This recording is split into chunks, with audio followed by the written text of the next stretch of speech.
Alright, mates. Today I spent $40 billion on a spaceship so I can catch the bloody sun. And now I'm getting closer to it. And once I get close to it, I'm gonna put it on a goddamn Yu-Gi-Oh card. We're getting closer. And now we're almost there.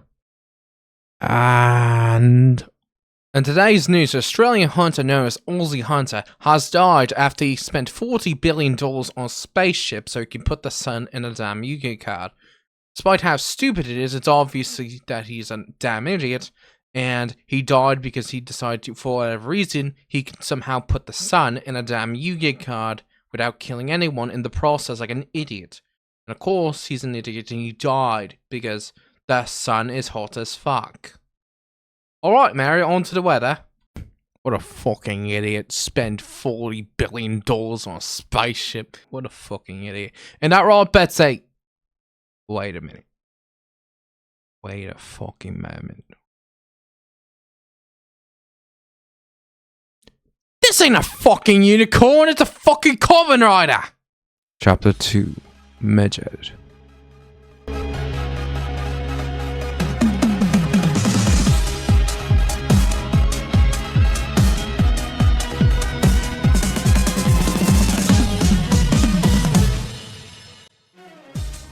Now for Majade, I have no problem with her as a character. No.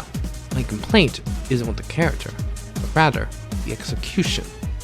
The episodes in question are episode 18 and 19.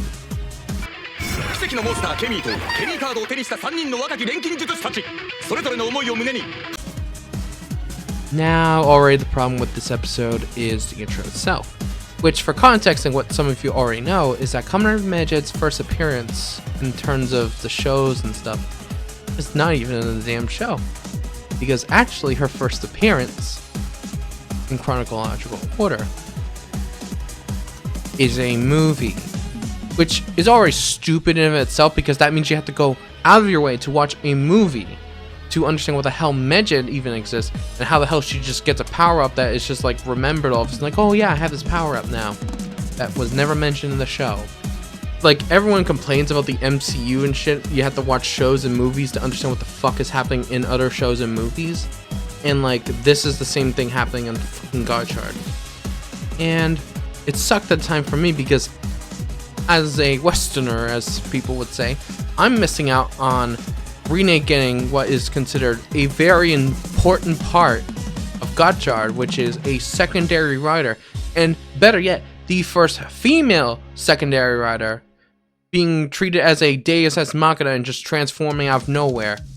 And it's already pissing me off because not only is Majade in the opening, Valoret's also in the opening as a Kamen Rider, and he only shows up in the show, so that means we also get a spoiler of Valoret existing and Majade, even though both of them don't even get both their forms together by then until episode 21.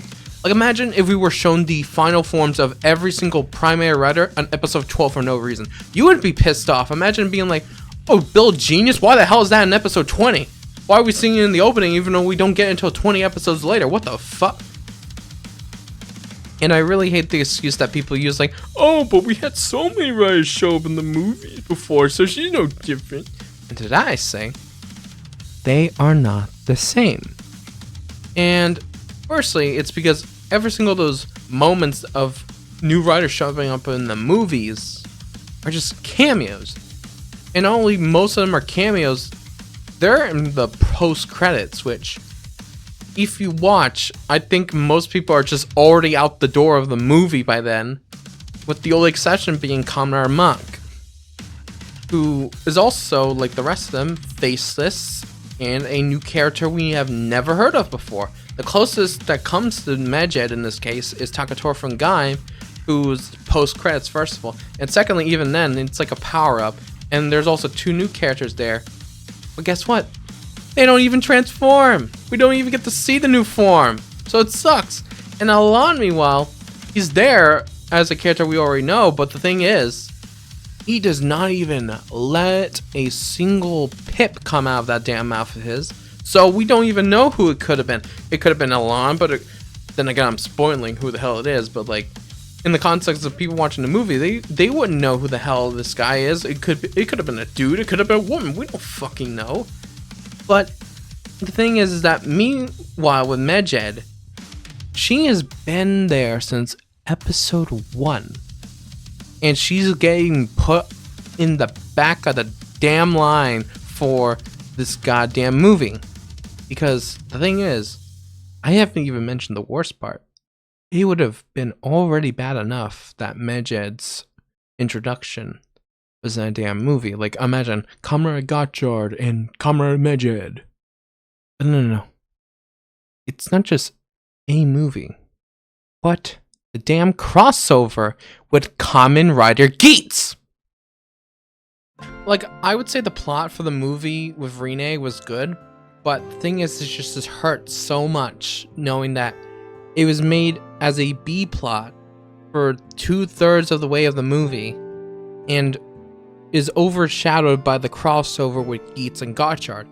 And I know Westerners aren't the demographic, however, you know there are people who do not watch movies and just watch the show in Japan.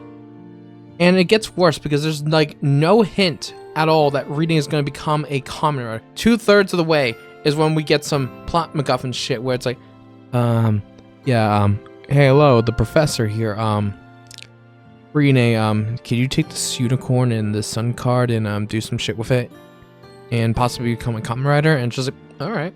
Literally just a plot device and nothing else. Sure, there's like a heart-to-heart with her dad, but there's nothing else to it. Like, we don't even get Majade until the episode after, by the way. Like, 18 is just for the intro, and the impact is already ruined. Like, the motivation in the show is so well done, willing to break the rules for what she feels is right. However, you don't feel the satisfaction knowing that she's already become Majade before this, and it's worse knowing that it was given such a half-ass execution. Like, imagine the first female secondary rider, and all you do with her is put her into a movie where she's not even relevant until 2/3 of the way in, being just a plot device for the crossover movie with Geats and Gotchard.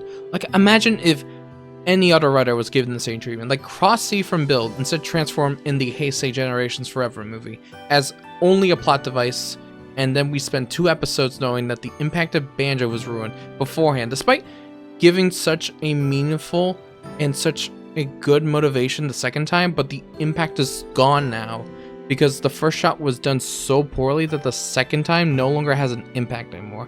Honestly, even if it wasn't her, I would still be pissed off for any writer that was given such a horrible treatment like her.